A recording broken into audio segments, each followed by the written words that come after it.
شوف البنت وش قالها وهي ببث في دارها وانها تصر من ربها لو قد توفت يا حرامه. زلزال ماما، زلزال. اتعبروا يا اصحابنا باللي وقع قدامنا، اتعبروا انتم وانا والكل يخاف يوم القيامه. شوف البنت وش قالها وهي ببث في دارها وانها تصر من ربها لو قد توفت يا حرامه. البنت كانت واضحة بهذه ثيابك فاضحة والأمرقة والرائحة تحت التراب تحت الركامة. يم تكتك نشوف المصير لا قل وين تصير، والبعض لابس للقصير والبعض ما تعرف لفامه. يلي وسط بطك تغازل خاف من ربك ونازل في عواصف في زلازل، كل هذه علامة.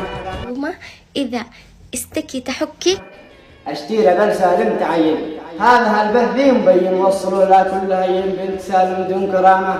وصلوا هذه الرسالة وصلوها للحثالة للذي زادوا الخبالة على المباشر والبهامة.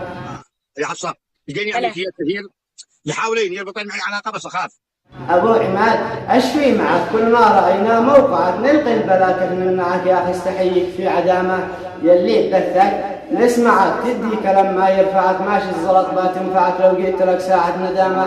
قبل الندم فكر سوا اترك هواءك، والله وهذه النصيحة لك دواء واسأل من الله السلامة.